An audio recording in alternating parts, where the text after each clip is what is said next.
So hello guys, I'm Nihal from Tanisha Tuition Classes, and today we are here to discuss upon the topic set theory, which is the next topic of our series Basics of Mathematics. So set theory belongs to basically helps in class 9, 10th, 11th, 12th and in colleges also. So let's begin. A set is a well-defined collection of objects and elements, and a set can basically include anything like numbers, people, mountains, rivers. It can be a collection of a particular type only. And an example of that is, for example, we can take that a set of all natural numbers, which can be 1, 2, 3, 4, up to infinity, as this is an infinite set. So this is a set of all natural numbers. Now, a set can be defined in two ways. First is roster method. This is a simple method that you may have been seeing in textbooks. In this type of definition, we can define sets using commas and braces. For example, let there be a set of all natural numbers. Let's take that again. This can be defined by roster method in this way. So the next definition type is set builder method. This is also a simple method, but here we use the element as well as their properties. So the example is that we can define the set of natural numbers in this way. So there is a set E that contains x, where x belongs to natural numbers. Now we'll discuss about some symbols that we use in set theory. The first one is implies. I'll tell you their uses in the next part. Belongs to, then subset, then comes for all, then this there exists. Then I have told in the previous video about the symbols that we use for numbers. That is n for natural numbers, and I or Z for integers, and R for the set of real numbers, then C for complex numbers, then Q for rational numbers. Now we'll discuss about the type of sets.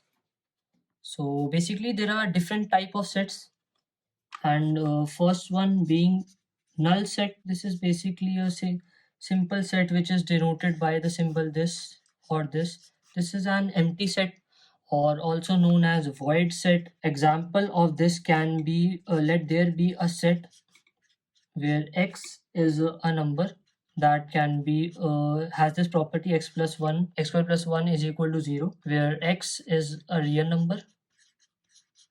So let's now solve this as x square is equal to minus 1, and we can't take square root as this would become a complex number and not a real number. So this set is a null set. Now the second type of set is singleton set. As the name suggests, singleton set is a set that contains a single element.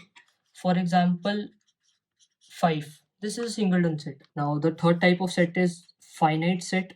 Any set whose elements can be counted using natural numbers. Now you might have got confused with the definition that any set whose elements can be counted using natural numbers. What would this mean? So this means that let there be a set, for example S, that has numbers 2, 2 square, 2 cube, 2 4, up to 2 to the power 10. So let's check if this is a finite set or an infinite set. So this is the natural number set 1, 2, 3, 4, 5, up to we'll take, let's check first. 1 will represent 1 with 2, 2 with 2 square, and 5 with 2 5. So basically it would be 10 for 210. So this is like rank of each number that can be represented using a natural number. It is a finite set. Now let's take the fourth type of set, that is cardinal number of a finite set. This can also be represented as order of a set.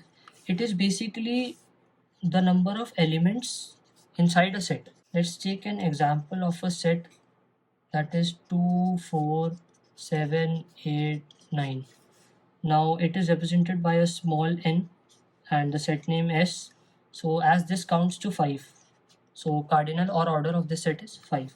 Now the fifth type of set is an infinite set.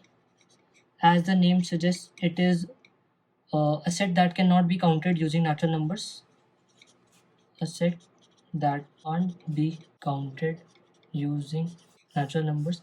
For example, the set of real numbers 1, 2, 3 up to infinity. Now the sixth type of set is equivalent set. Two finite sets A and B are equivalent if they have the same cardinal number or the order of set. For example, let there be a set A 1, 2, let there be a set B 3, 4.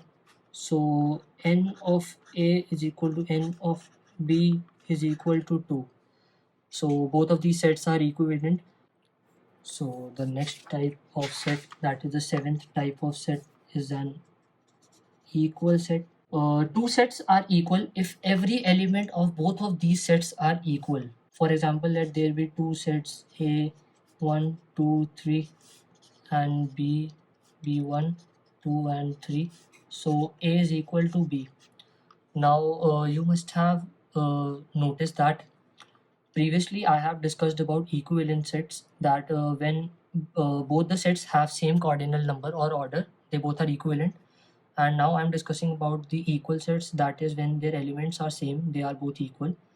So आप लोगों ने एक property देखी होगी कि उसमें दोनों sets का ऑर्डर 2 था लेकिन वो इक्वल नहीं थे.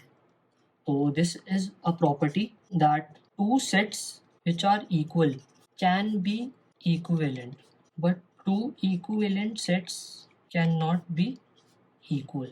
So now comes the eighth type of set, that is universal set. So this is a set containing all objects or elements and of which all other sets are subsets. ये अभी definition आपको confusing लग रही होगी, but धीरे धीरे जब मैं एग्जांपल समझाऊंगा और आगे आगे समझाऊंगा तो आप यूनिवर्सल सेट समझ जाओगे. And now comes the ninth type of set, that is power set. Basically family of all sets is known as power set, and it is represented by P. Let there be a set S, then its power set is P of S. Now let S contains 1 and 2. So power set of it contains all the subsets of that set, and subset of this set is phi, that is null 1, 2 and 1, 2. So this is the power set of S. Now here are some properties. If S is equal to phi, then power set of S has one element which is phi, and order of that power set would be 1 as it contains only the null set. And now if S has n elements, then P of S has 2 to the power n elements, that is the set of all subsets. Now I would like to show you an example so that we can understand power sets better. That is, if power set of phi is equal to phi, then let's try to find what would be the order of P of phi. There are 3 times P inside and we have to find the order of this set. So now power of our power set would be phi and phi. So this contains 2 elements. As I had previously told that if a set has n elements, then the power set has 2 to the power n elements. So this had 1 element, so 2 to the power 1. This has 2 elements. So now the third power set of this would be phi again, and then a set that contains both of these elements. So this has total 4 elements, 1, 2, 3 and 4. The 10th type of sets, that is subsets. Basically, if every element of A is an element of B, then A is a subset of B. जैसे कि definition से आपको समझ आ रहा होगा कि subset वो होता है एक छोटा सेट एक बड़े सेट का. सो अगर एक एलिमेंट ए में बिलोंग करता है और बी में बिलोंग करता है, लेकिन बी बड़ा सेट है, तो ए उसका सबसेट हुआ। So let's take an example, let there be a set A that contains 1, 2, 3 and B contains 1, 2, 3, 4 and 5. So A is a subset of B as B is the bigger set and A is included in B. Now we'll talk about proper sets and improper sets. Basically, the null set is subset of every set and every set is subset of itself. The null set is subset of every set and every set is a subset of itself, and basically they are called improper subsets of A and all other subsets are called proper subsets. So ये दिखने में काफ़ी confusing लग रहा होगा, but हम इसको एक example से समझेंगे. That is, let there be a set A which is 1 and 2. Then A has 4 elements, that is 5, 1, 2 and 1, 2 both. So this and this are improper subsets and these are proper subsets.